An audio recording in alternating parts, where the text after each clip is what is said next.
Sheth changing to the deep, evil purple. And Select switching to his team color of yellow for Team Dignitas. And here we go. We have Select spawning as the yellow Terran player Sean just pointed out down here at the 7 o'clock position. And his opponent cross map is going to be Team Liquid, the new Team Liquid member, Sheth, spawning as the purple Zerg at the 2 o'clock position. So on this map, the most important aspect is knocking down destructible rocks. For Zerg, as we come over to the Terran's base and we look at the Terran's natural expansion, Sheth, the Zerg player, wants to kill off these destructible rocks very early on and would love to take out this extra destructible rock right here. This will allow Sheth to do lots of counterattacking. That has been one of the most common words that I have said in all these Zerg matchups, because Zergs are slowly realizing that that is the core tool that Zergs can use in the mid game. The Terran army is much stronger, but it's less mobile, and as a result, Zerg just needs to slip by the army rather than attack it directly. Now, if Select was really trying to go for some ultra aggression here in the early game, and he didn't really want a 2-racks, what would be the go-to opening? Would it be something like a Hellion opening? Yeah, I definitely think that the Hellion has always been a solid opening, always a solid way to play, especially on Backwater Gulch where you need to cover a lot of ground quickly, and you have this double entrance here. You'll notice that these are almost lines right here. So when the Zerglings try to move out, they are already lined up. So that allows the Hellions to do a little bit more damage. Indeed, we do see the fast refinery from Select. And there is the hat trick going down for Sheth, as I was about to combine the two names together and form a superhuman. Sheth, forming a superhuman being.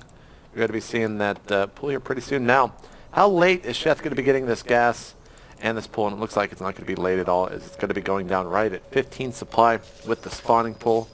No gas just yet. I mean, Sheth is doing a good job making a lot of drones early on. There's the pool in the bottom right. This is always a relief for Zerg when they spot that that one refinery is down. Regardless of how Select will follow this up, Zerg immediately knows that there is no 2-racks incoming, and oh, he takes the gas! JP, there's not going to be a double gas for Select. JP. Now, as you over there singing, what does that really signify? If he can't get his gas early on, is that just going to shut out the idea of Banshees, or is that really going to hurt Hellion play? It can hurt the Blue Flame Hellion play by quite a bit. Sheth doing the build cancel now that there are 2 Marines wailing away on that. You do see the, yep, indeed, it's going to be the double Hellion opening. You can get away with Blue Flame Hellions, but it's going to be a late start on the Blue Flame. You'll have to build 4 Hellions first and then swap the factory and the barracks. You see right here that the Queen has been started at the natural. It's about halfway complete at the main. Going back into the main real quick of Select. He has almost taken out that extractor. He's inching the Marines a little bit closer so they can't get the first couple of shots onto that drone. Factory about to finish. Reactor very, very close as well. Second command center started, so he will be taking his natural, following up this attack. And there is another cancel from Sheth. He wants to deny this gas as long as humanly possible.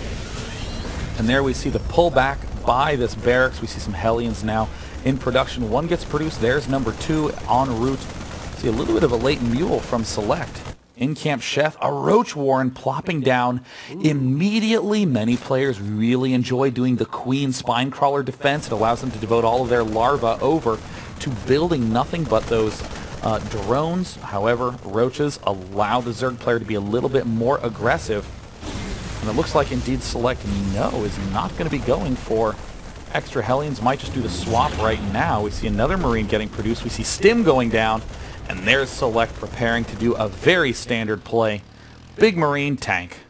And here come the Hellions. They are looking like they're going to take out a pair of Lyotes. Oh my god, this is one of the most rare occurrences that we have ever seen. Oh!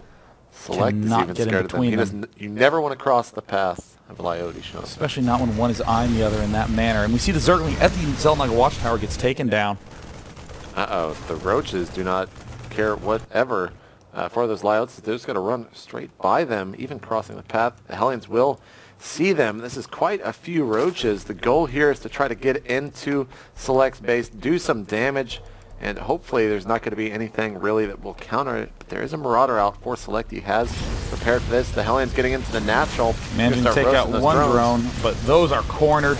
And at the front, we see that the Marauder Marine at the front might be enough to defend, but Sheth is not given up yet. We see the two Hellions managing to slip out without too much damage dealt. Now the Marines have begun to be produced. A fast reactor. It looks like Select smartly realizing if you got those very early roaches, you have a delayed layer. No way to deal with drops. Look back over. Great creep spread already. Almost already outside down to this big ramp outside of the natural. We see 14 lanes in production right now for Liquid Sheth. Bottom of the unit tab. 36 drones for the Zerg player and almost 30. 29 for Select with the 2 mules. The roaches will be returning home. They might be able to take out these Hellions, but the Hellions spot them with the additional Zelnaga tower there to go ahead and give them that. And they're going to try to return home. Some roaches are getting very close though, as we see the old switcheroo back there, and he loses one Hellion out here in the center. The other one will be able to get back. Now, Sean, we saw some switcheroos there in the base. Really, what was he going to do with that? Well, it looks like it's a very fast double medevac from Select. He wants to try to do that drop harass as quickly as he can, but he's trying to close off these entrances at the front because, again, their Zerg pressure can be very, very potent early on. The roaches haven't done anything to these right destructible rocks. The third hatch is down. Again, these destructible rocks need to start getting knocked down by Sheth, but whoa! Does Sheth think this is a Zerg versus Protoss? We see nothing but Zerglings moving forward, and there's no speed! Oh my god, Sheth forgot his speed against Kiwikaki. He looks like he's forgetting it here against Select, and Select, oh no, running up to pick off everything. And with the slow lings there, Select is going to be delighted to get some easy cleanup action, and he will be pushing the front. Is he going to stim again? Yes, he does. He's going to try to catch a bunch of these lings, and he does only get a couple right now. Marines can't get close enough. Speed is really not anywhere close to being finished. Melee attacks up +1 just now started. The lair is going to finish as well as the third hatchery. But Select could do a lot of damage with this push because of the fact that there is no speed on those links. He's going to clear up all these creep tumors. Will he go over and scout the third? Amazingly, these stims on the Marine Marauder may have done more damage to the Terran than it did to the Zerg pack of Zerglings. Gosh, without that speed, Sheth is just so stifled. He cannot do that much pressure at all, and especially with the creep slowly receding, Sheth would be wise to plop a creep tumor down, and oh no! There's the sprint towards the third right as it finishes up. We see that the lings, they are going to be able to get, well, maybe Sheth's just going for a big counterattack here. He does, in fact, see a drop from Select going towards the natural. The hatchery does need to get taken out.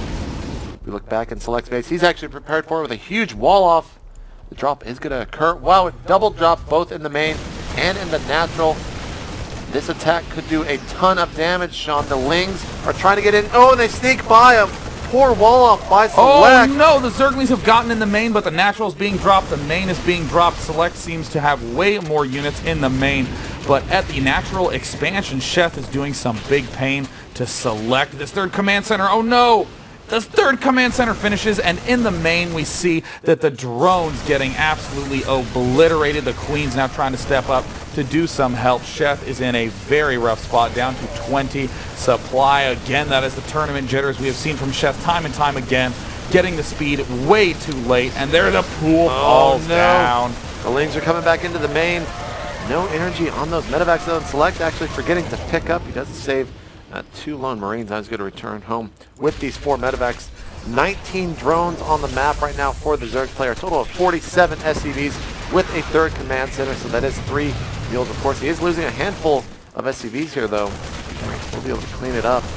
Looks like Sheth doing the best that he can to pick off as many workers as possible. It's 24 workers for Sheth, 41 SCVs for Select. Right now, Select is looking very comfortable. He's continuing to drop with just 2 Marines, but it is going to be more than enough because the unit count is just so low for Liquid Sheth, who could have easily repelled this aggression had he just researched speed a little bit earlier.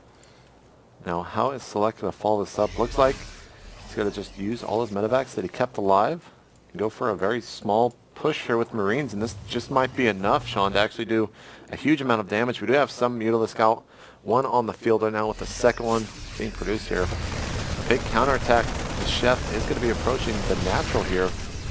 The Marines of Select will see it, but it looks like he's just going to ignore it and go straight for that natural. There is a tank, though, and that tank will be more than enough as the wall-off is 100% complete now. Select does not want to have that happen once again. And Select does scan, will be able to take out these creep timbers. He's going to be able to take down the spine crawler by itself because the Lings will not be anywhere near. And Select is just playing so well here, but really, it was that misclick by Sheth, not clicking the Zergling speed earlier on. We see a couple of roaches getting produced. Sheth is going to try to regroup and pinch in for a big attack here, but he just does not have the unit count. We see the Queen falls there, the Mutalisks dealing some damage, but Select hops up onto the high ground to avoid death from those drones, re-corners himself, and with the healing rate that Select has, I don't think that he will be able to close the game off this time. He may have been able to just sit patiently in the middle of that attack and deal a lot more damage. A little bit surprised by that pickup, but hey, macro's a good skill in StarCraft 2. And here comes an even bigger push, this time with the added addition of some tanks. Those tanks are going to fare oh so well against these small clump of Lings. And whoa! We're back. Sean, just not sure what happened there, but we are okay. Freaked me out. We do have some roaches here, but with those tanks, with the stem, and with that is an absurd